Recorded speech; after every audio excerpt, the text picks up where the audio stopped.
So what I'm going to explain right now is a concept. I don't know if anyone else uses this concept, but it seemed to work for me.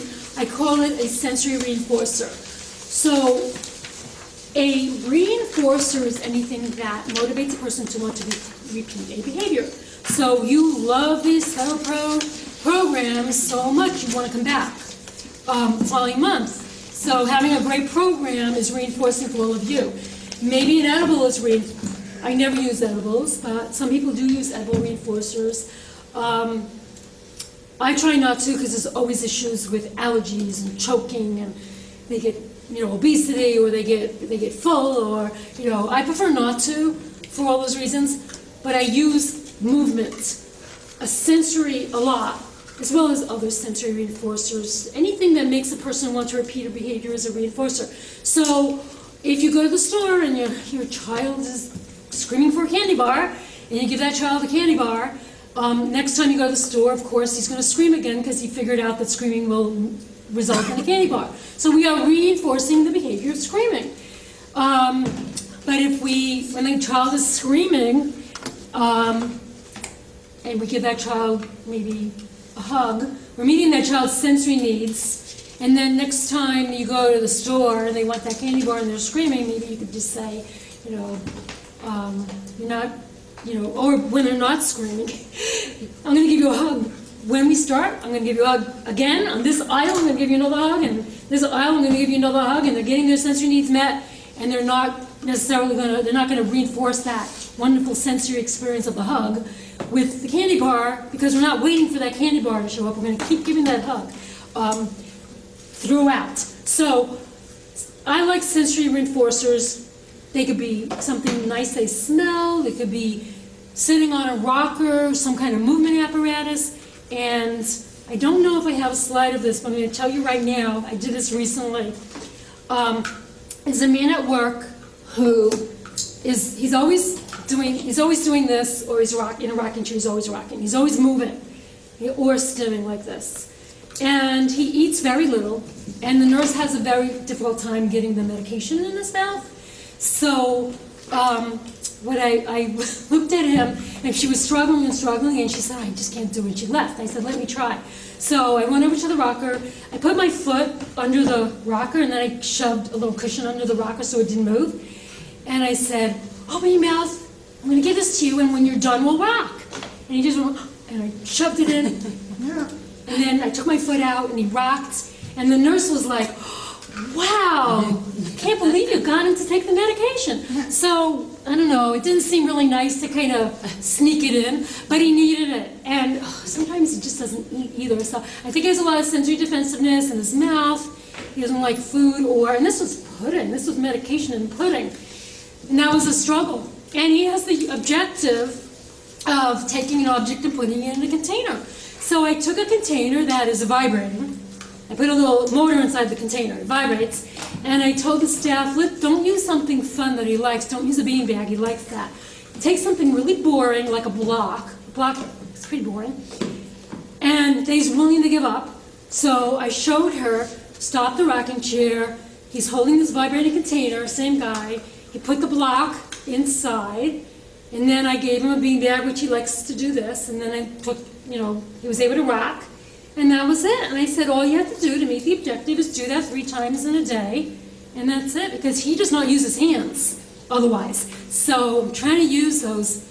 So the vibrating container was reinforcing. I wouldn't call it a sensory reinforcer because I wasn't giving it to him contingent on him doing an accomplishment, but I would call it, but the rocking was sensory, was contingent. He needed to do the task, he needed to have that medication, and that would be followed by the wheelchair rocking. So a reinforcer is something that there's a contingency involved. So, and I'm going to explain that in a moment. So when you're using a sensory reinforcement, we're striving to gradually diminish the cues. So, like a puzzle. We have puzzles, there are some for sale that make sounds, and they're great. So, that's reinforcing. Someone puts the puzzle piece in, and it makes a funny sound, but children typically don't, puzzles and ring stacks and more complex puzzles, engaging in hand activities is reinforcing in and of itself. They're learning. And most children will be happy to learn those skills. Lacing boards, sewing, they learn those skills without being reinforced with music or sounds. But, so the goal is to have them learn a skill such as a form board eventually without the music. We should be able to take that away. So the goal is to gradually diminish that cue, diminish that reinforcer. In this situation, the reinforcer is that sound. In the picture on the right, the reinforcer is when he puts the ball in the basket, it makes a funny sound. And also, when he's all done playing basketball, he gets to have the horse walk. Well, we do want children to learn to throw a ball in a container or throw a ball in a basket without always expecting a funny sound or a horse to move. So we want to gradually diminish the cues so that they will not be dependent on that reinforcer. But they're great, sensory reinforcements are great and we may never diminish the cues. We may always need to use them depending on their child's level, their cognitive level. But if we could diminish them over time, it would be great. Now, a sensory diet is different. It's not, although the materials and the activity may look very similar, when we talk sensory diet, it is not contingent on anything. It's something it's sensory activities we're going to give all day long as needed to help that person meet their sensory needs. It's not contingent on completing a task or skill. She's in the middle, she's enjoying wearing that vest, she's enjoying pushing the cart. Her mother's going to let her do that whether they find what they're shopping for or not.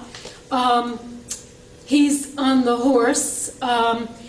If I'm using that as a part of a sensory diet, it's not going to be contingent. I would never use the horse as a sensory diet, so let me just back off there. I always use that movement as part of my reinforcement, but it doesn't have to be. If it were part of a sensory diet, it wouldn't be contingent on saying go or pointing or any specific skill. It would just be given to him as part of a sensory diet to help him reach that optimal level of sensory alertness, not too high, not too low. This gentleman on the left, I'm not going to give him that vibrating cushion or have him wear a vest, only if he, becomes quiet, which could be a worthy goal, but I'm going to have him give him the sensory materials as part of his sensory diet because he needs it. It's not contingent on anything. He needs those sensory activities to help him decrease that agitation because without it, he's just agitated all the time. So I want to help him bring down his engine. And in doing that, the sensory diet activities are not contingent upon completing anything. Now this guy is...